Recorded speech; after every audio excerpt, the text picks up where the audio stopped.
Let's get ready with me. सर्वात आधी मी माझं डार्क स्पॉट हाईड करण्यासाठी एक ऑरेंज कलरचं करेक्टर वापरलं आहे. ते करेक्टर मी बोटानेच ब्लेंड करून घेते आणि आता जिथे जिथे करेक्टर लावलं होतं ते न्यूट्रलाइज करण्यासाठी मी त्यावर थोडं हलकं असं माझं कन्सिलरसुद्धा लावून घेतलं आहे. आता आपण डिरेक्टली फाउंडेशन लावून घेऊया. त्यासाठी मी असं एक फ्लॅट टॉप कबुकी ब्रश वापरते आहे आणि फाउंडेशनसाठी इथे मी फेंटी ब्युटी आणि एलेगलचं बेबी क्रीम मिक्स केलं आहे. अशा प्रकारचा ब्रश वापरल्याने फाउंडेशन ॲप्लिकेशन खूप इझी होतं आणि इव्हनली स्प्रेडसुद्धा होतं फेसवर. याच ब्रशने आपल्याला फेसवर आणि नेकवर इव्हनली फाउंडेशनचा लेअर लावून घ्यायचा आहे.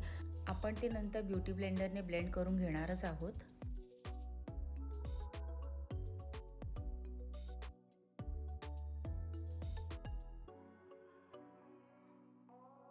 आता कन्सिलर न घेता मी उरलेलं फाउंडेशनच डोळ्याच्या खाली लावून घेतलेलं आहे आणि ते ब्रशनेच ब्लेंड करते कारण ब्रशमध्ये ऑलरेडी थोडं प्रोडक्ट आहे. आता चांगली फिनिशिंग यावी आणि फेस इवन दिसावा यासाठी मी ब्युटी ब्लेंडर वापरते. हा डॅम ब्युटी ब्लेंडर आहे. याच्यामुळे एक्सेस प्रोडक्ट पण निघेल आणि फाउंडेशनसुद्धा मस्त ब्लेंड होईल. नायकाचा हा ब्रश लिक्विड आणि क्रीम ब्लश वापरण्यासाठी परफेक्ट आहे. हे मी शार्लेट टिलबेरीचं लिक्विड ब्लश वापरते आहे. हा ड्रीम पॉप शेड डस्की स्किनवर तर अमेझिंग दिसतो. आणि आता आपण जरा डोळे हायलाईट करून घेऊया. त्यासाठी मी माझं कन्सिलर लावते आहे आणि नॅचरल फिनिशसाठी ते मी डिरेक्टली ब्युटी ब्लेंडरनेच ब्लेंड करून घेणार आहे. हेच कन्सिलर मी डोळ्याच्या वरसुद्धा लावून घेते म्हणजे नंतरला आयशॅडो जेव्हा लावेन तेव्हा ते ॲज अ बेस काम करेल.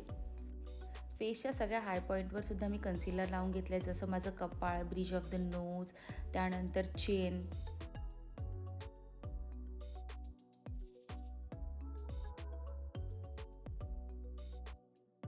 आता सगळे प्रोडक्ट इव्हनली ब्लेंड झाले आहेत. आता आपण ते सेट करायला हवेत.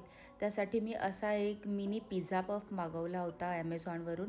खूपच युजफुल आहे. याच पफने मी पावडर लावणं प्रेफर करते आणि आपण पूर्ण फेस लूज पावडरने सेट करून घेऊया. यासाठी मी हुडा ब्युटीची इझी बेक पावडर वापरली आहे. आता आपण आयशॅडोला चालू करूया. क्रीज लाईनमध्ये मी एक लाईट ब्राऊन कलरचा आयशॅडो लावून घेतला आहे. त्यानंतर थोडा कमी फ्लफी ब्रशने मी पूर्ण लीडवर डार्क ब्राऊन कलरचा आयशॅडो लावून घेते आहे आणि ही प्रोसेस मी दोन्ही डोळ्यांवर सायमल्टेनियसली करणार आहे. नाहीतर एका ठिकाणी जास्त एका ठिकाणी कमी लागेल आणि ते ब्लेंड पण नीट करून घ्यायचं आहे. आता त्यावरच मी एक कॉपरिश अशी शिमर शेड लावते आहे. फक्त आयबॉलवर डोळ्याचा शेवटचा भाग सोडून द्यायचा जेणेकरून त्याला डेप्थ राहील. आपल्याला हवा तेवढा कलर डिपॉझिट करून झाल्यानंतर ते व्यवस्थित ब्लेंड करून घ्यायचं आहे. आता मी एका डार्क पर्पल कलरच्या आयशॅडोनेच माझं आयलायनर लावून घेते आहे आणि असे आयशॅडो लावण्यासाठी पातळ ब्रशपेक्षा एखादा अँगल ब्रश असतो तो खूप युजफुल असेल. दोन्ही डोळ्यांना आयलायनर लावून झाल्यानंतर आता मी लोरियलचा लॅश पॅराडाईजचा मस्कारा वापरते. हा वॉटरप्रूफ मस्कारा आहे आणि अमेझिंग काम करतो. आता आय मेकअप तर कंप्लीट झाला आहे. आपण उरलेला फेस करून घेऊया. मगाशी आपण जे लिक्विड ब्रश वापरलं होतं त्यावरच मी आता नार्सचं पावडर ब्लश वापरते आहे. हे खूप अमेझिंग ब्लश आहे आणि हे ब्लश वापरण्यासाठी मी पॅकचा पावडर ब्रश वापरला आहे. आता अँगल ब्रशने मी फक्त माझे आयब्रोज फिल करून घेते. जिथे जिथे गॅप्स वाटते कुठेही ओव्हर फिल नाही करणार आहे जेणेकरून लुक नॅचरल राहील.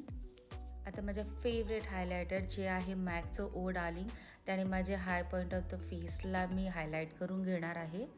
लिप्ससाठी मी सर्वात आधी एक स्विस ब्युटीची पर्पल कलरची लिप पेन्सिल वापरली आहे. त्याने प्रॉपर लिप लाईन करून घेतलं आहे आणि लिप फिल करण्यासाठी मी वेट अँड वाईल्डची लिपस्टिक वापरली आहे जी लिक्विड लिपस्टिक आहे.